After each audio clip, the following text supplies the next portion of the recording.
محترم سامعین، اسباق وائس چینل پر آپ لوگوں کا خیر مقدم ہے۔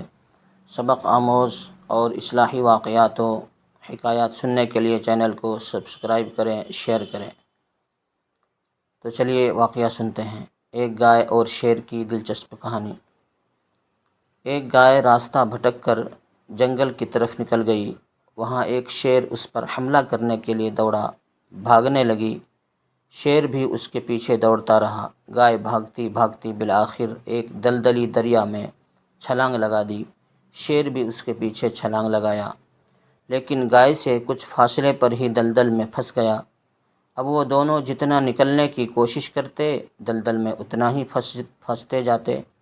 بالآخر گائے اور شیر دونوں ہی گلے تک دلدل میں پھنس گئے۔ ایسے میں شیر غصے میں بھناتا ہوا دھاڑا، بدتمیز گائے، تجھے چھلانگ لگانے کے لیے اور کوئی جگہ نہیں ملا تھا؟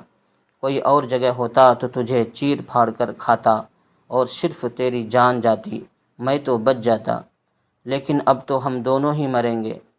گائے ہنس کر گویا ہوئی، جناب شیر، آپ کا کیا کوئی مالک ہے؟ شیر مزید غصے سے تلملاتا ہوا دھاڑا، تیری عقل پر پتھر، میرا کہاں سے مالک آیا؟ میں تو خود ہی اس جنگل کا بادشاہ ہوں، اس جنگل کا مالک ہوں۔ گائے کو پھر ہنسی آ گئی، کہنے لگی، بادشاہ سلامت، یہیں پر آپ کمزور ہیں، نہایت ہی کمزور۔ میرا ایک مالک ہے جو کچھ ہی دیر میں مجھے ڈھونڈتا ہوا یہاں آ جائے گا اور مجھے نکال کر لے جائے گا اور آپ کو مار ڈالے گا۔ پھر گائے زور زور سے آوازیں نکال کر اپنے مالک کو اپنی طرف اپنی نجات کے لیے پکارنے لگی۔ ٹھیک شام کے قریب چرواہا اپنے گائے کو ڈھونڈتا ہوا آیا، شیر کو مار ڈالا اور گائے کو نکال کر لے گیا۔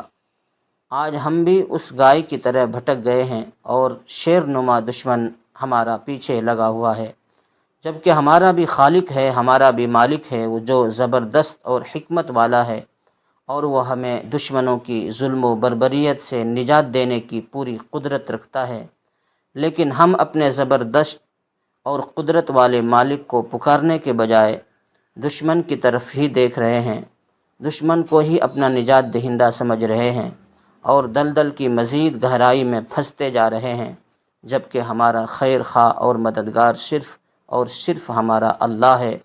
بل اللہ مولاکم وہو خیر الناصرین، بلکہ اللہ ہی تمہارا خیر خواہ ہے اور وہی سب سے بہتر مددگار ہے۔ دشمن سے نجات حاصل کرنے کے لیے ہمیں اپنے خالق و مالک اور رب پر بھروسہ کرتے ہوئے اسی کو پکارنا ہوگا، اس پر ایمان کی پختگی کے ساتھ اسے پکارنا ہوگا، اس سے ڈرتے ہوئے تقوی اور پرہیزگاری اختیار کرتے ہوئے اسے پکارنا ہوگا، اس کی اور اس کے رسول کی مکمل اطاعت کے ساتھ اسے پکارنا ہوگا، فرقہ پرستی ختم کر کے ایک امت بن کر اسے پکارنا ہوگا۔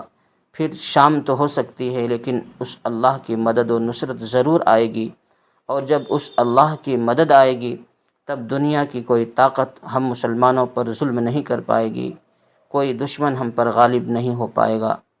ان ینصرکم اللہ فلا غالب لکم وان یخذلکم فمن ذا الذی ینصرکم من بعدہ وعلی اللہ فلیتوکل المؤمنون۔ اگر اللہ تعالیٰ تمہاری مدد کرے تو تم پر کوئی غالب نہیں آ سکتا، اگر وہ تمہیں چھوڑ دے تو اس کے بعد کون ہے جو تمہاری مدد کرے؟ ایمان والوں کو اللہ تعالیٰ ہی پر بھروسہ رکھنا چاہیے۔ بے شک ہم اللہ پر بھروسہ رکھتے ہیں اور اللہ سے ہی مدد کے طلبگار ہیں۔ محترم سامعین، اخیر میں آپ لوگوں سے درخواست ہے کہ اس چینل کو آگے بڑھانے میں آپ بھی اس کار خیر میں حصہ لیں۔ اللہ آپ کی کاوشوں کو قبول فرمائے، اللہ آپ لوگوں کی جان، مال، عزت و آبرو کی حفاظت فرمائے، آپ کی لمبی عمر عطا فرمائے۔ وآخر دعوانا ان الحمد للہ رب العالمین۔